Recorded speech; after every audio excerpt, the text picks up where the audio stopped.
Амьдралын жишээ.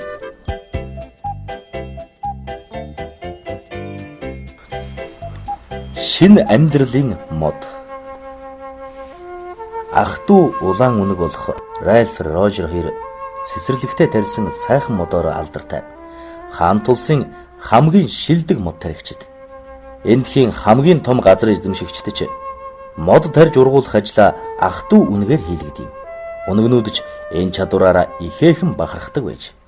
Ральф Рожер нар онцгой царс модыг ургуулахын тулд зээтүүдэх, зэрлэгийг түүх, услах гэдэл завгүй ажиллана. Хэдий тийм ч ах トゥ хоёр энэ ажилд өөрсдийгөө бүрэн зориулж сурсан юм. Тэдний цэцэрлэгийн хамгийн жижигхэн царс модыг Арки гэдэг. Өнөөдрийн түүх Арки модны тухай өгүүлэх болно.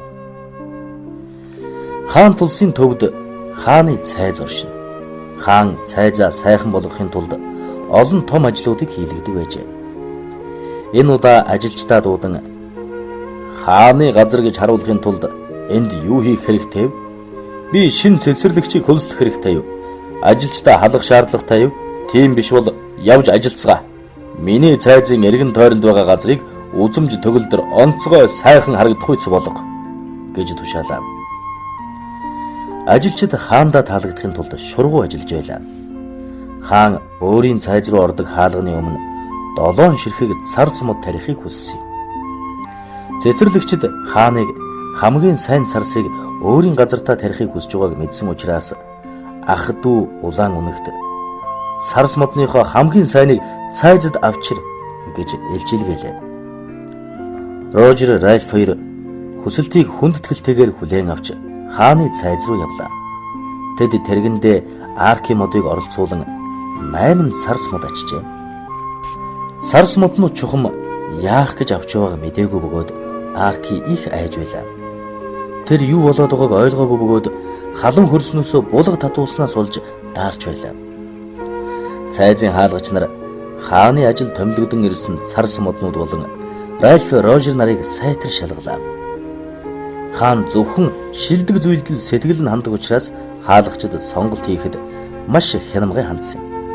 Эцэст нь үнэгнүүдэд та нарын мод хамгийн сайн нь боловч 7 модыг л сонгоно. Тэнд байгаа жижиг царсыг бид авахыг хүсэхгүй байна гэлээ. Хааны хаалгачид Аркиг голлоо. Харин жижигхэн царс яагаад өөрсдийн нөхөдтэйг хамт цайзад таригдаагүйгээ ойлгосонгүй. Тэгээд маш их уйтгарлаа. Энэ бол Аркигийн амьдралын хамгийн азгүй өдөр байлаа.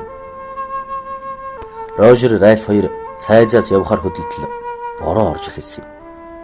Хой салхинаас бултахын тулд ах トゥ улаан үнэг морин тэрэгнийхээ хурдыг нэмлээ.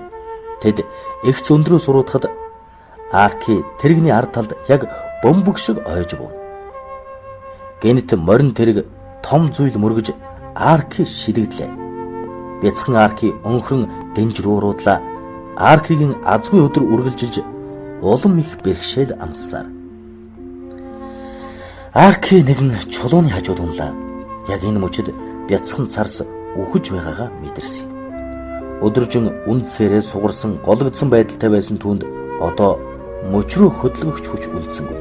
Тэрч байтугай эргэн тойрондоо юу болоод байгааг ойлгосонгүй. Гэтэл хүчтэй борооноос үүссэн шавхаа урсаж шавар нь Аркигийн үндсийг тойронд тогтлоо. Аркигийн дэрэгдэх чулуу түүнийг түшиж байлаа. Арки ойлгохгүй байсан ч түүний шинэ амьдрал ингэж эхэлсэн. Тэр дахин газрын хөрсөнд суулгагджээ. 10 жилийн дараа хаан цайзын хаалганы өмнө тарьсан царс моднуудаас залхаж тайлж унгаахыг тушаалаа. Хаан мөнхөд ногоон байх модыг өөрийн газарт байгаасай гэж хүсэж. Хаалгач тушаалыг биелүүлэн Аркигийн хуучин найз царс моднуудыг тайлж хайжээ. Тэр цагаас хойш 25 жил өнгөрөхөд Арки мод бүхний мөрөөдөл болсон авгаа шинэ амьдралыг олжээ. Арки маш үзэсгэлэнтэй хамгийн сайхан царс мод болж ургасан тул хаан эргэн тойронд цэцэрлэг барихыг тушаажээ. Хаан тулсын бүхий л газруудаас ирсэн бяцхан өрс Аркигийн цэцэрлэгт ирж наатан цэнгэдэг болсон юм. Арки өөрийн амьдралдаа маш их аз жаргалтай байна. Энэ бол түүний төсөөлж байснаас ч илүү гайхамшигт амьдрал юм. Хүүхдүүдээ Өнөөдрийн хичээл бол хуучин зүйлээ ардаа орхиж шинэ амьдралтай болох тухай юм. Шинэ амьдрал эхэндээ таатай байдгүй ч мөнхөд үлддэг сайн амьдрал юм. Магадгүй чамайг муу зүйл рүү хөтөлж болох хуучин найз нараа чи орхих хэрэгтэй болно. Арки хааны цайзын өмнө таригдсан бол бусад царсны адил тайрагдаж хаягдах байсан шүү дээ.